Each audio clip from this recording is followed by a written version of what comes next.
দর্শক আজকের ভিডিওটি বলতে পারেন পুরোপুরি আপনাদের জন্য একটা সারপ্রাইজ ভিডিও, কারণ আজকের ভিডিওতে আমি যা দেখাবো অনেকেই এমন কিছু দেখেনি, তাই পুরোপুরি ভিডিওটি আপনারা দেখতে থাকুন।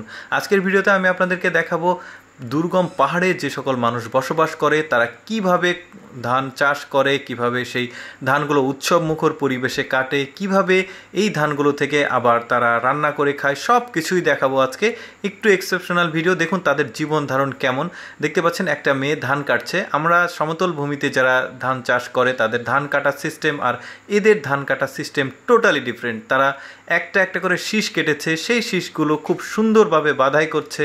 এদের আটি বাঁধাইয়ের সিস্টেমটা একদমই ডিফারেন্ট। দেখতে পাচ্ছেন এরা ওই যে শীষ, শুধুমাত্র ধানের যে শীষ রয়েছে সেই শীষগুলো কেটে নিয়েছে, তারপরে সেগুলো একটা ধানের আরও একটা গাছ দিয়ে সেটা পেঁচিয়ে পেঁচিয়ে সেটাকে বাধাই করছে। তারপরে এই যে দেখতে পাচ্ছেন আর কয়েকটা মানে ধানের যে শীষ রয়েছে সেগুলো একত্রিত করে, বেশ কিছু ধান একত্রিত করে সেগুলোকে আবার সুন্দরভাবে বাধাই করছে। দেখতে পাচ্ছেন তাদের যে সৌন্দর্য সেটা অ্যাকচুয়ালি অন্যরকম। পুরো ভিডিওটা দেখতে থাকুন, অনেক কিছু এই ভিডিও থেকে আপনারা জানতে পারবেন। এই যে ধানটা দিচ্ছে, এই ধানগুলো কিন্তু এই যে দেখতে পাচ্ছেন, আরেকবার দেখায় কাটার যে দৃশ্যটা সেটা দেখুন। চমক কিন্তু এখনও বাকি আছে, লাস্ট পর্যন্ত ভিডিওটা দেখতে থাকুন। দেখতে পাচ্ছেন জাস্ট একটা একটা করে ধানের শীষ কাটছে আর এগুলো এক গুচ্ছ করে এটা সুন্দরভাবে এভাবে বাধাই করছে। এরপরে যেটা হবে, এই ধানটা তারা দেখুন কিভাবে, এটাকে গ্রাম্য ভাষায় ভার বলা হয়, মানে আঞ্চলিক ভাষাতে, আপনাদের ভাষাতে কি বলে জানি না। এগুলো দেখুন ফুলের মতো একটা মানে শেভ করে এটা, এগুলোকে তারা মেয়েরাই কিন্তু নিয়ে যাচ্ছে। সাধারণত আপনারা জানেন কিনা, পাহাড়ি যে অঞ্চলগুলো আছে এগুলো মাতৃ শাসন বা এরকম কিছু বলা হয়, অর্থাৎ পরিবারের দায়ভার হচ্ছে ওই নারীদের উপরেই থাকে।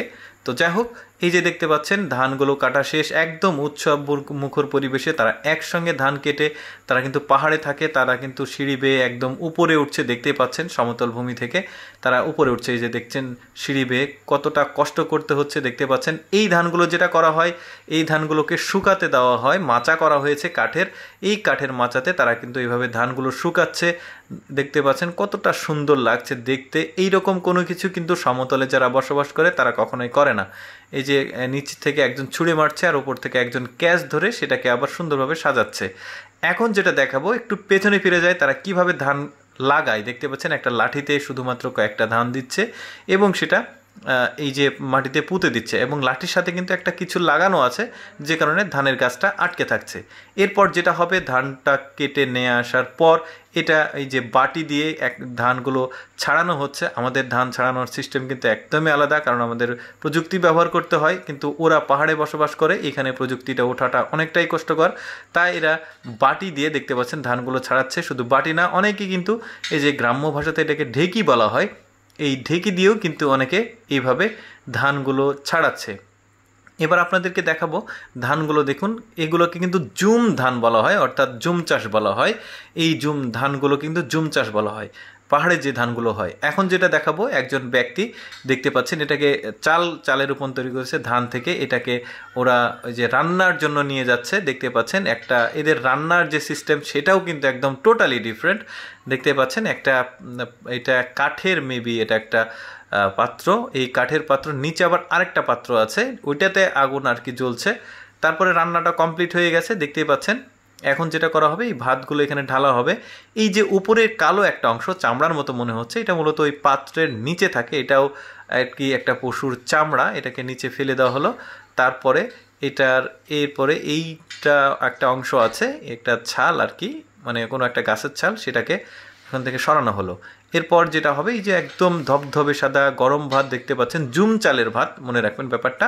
মানে পার্বত্য অঞ্চলের যে, পার্বত্য অঞ্চল বলতে যেগুলোকে আর কি একটু পাহাড়ি আদিবাসীরা থাকে সেগুলোকে পার্বত্য অঞ্চল বলা হয়। তো ওই পার্বত্য অঞ্চলে আসলে পাহাড়ে যে ধানগুলো চাষ করা হয় এগুলোকে জুম চাষ বলে। এই যে দেখতে পাচ্ছেন ধবধবে গরম ভাত নিয়ে এসেছে, ধোয়া উঠছে। এই ভাতটাকে তারা গোল আকৃতি করেছে, গোল আকৃতি করে এটাকে খাবে। আর কিছু অংশ যেটা রয়েছে সেটা তাদের অন্যান্য যে প্রতিবেশী রয়েছে তাদেরকে দিয়েই খাবে। যেহেতু তারা উৎসব মুখর পরিবেশে সবাই একসাথে ধান কেটেছে, তাই তারা সবাই রান্না করে একে অপরকে দিয়েই খায়। এই যে দেখতে পাচ্ছেন একটা কিউট প্রো ম্যাক্স বেবি, খুব সুন্দর লাগছে দেখতে, সে খাচ্ছে। আমি চেষ্টা করি একটু এক্সেপশনাল ভিডিওগুলো আপনাদের সামনে উপস্থাপন করার। যদি আমার প্রচেষ্টাগুলো, আমার ভিডিওগুলো ভালো লাগে, অবশ্যই আমার পেজটি ফলো করবেন। আর পরবর্তী ভিডিও দেখার জন্য আপনাদের সবাইকে আমন্ত্রণ রইল। আল্লাহ হাফেজ।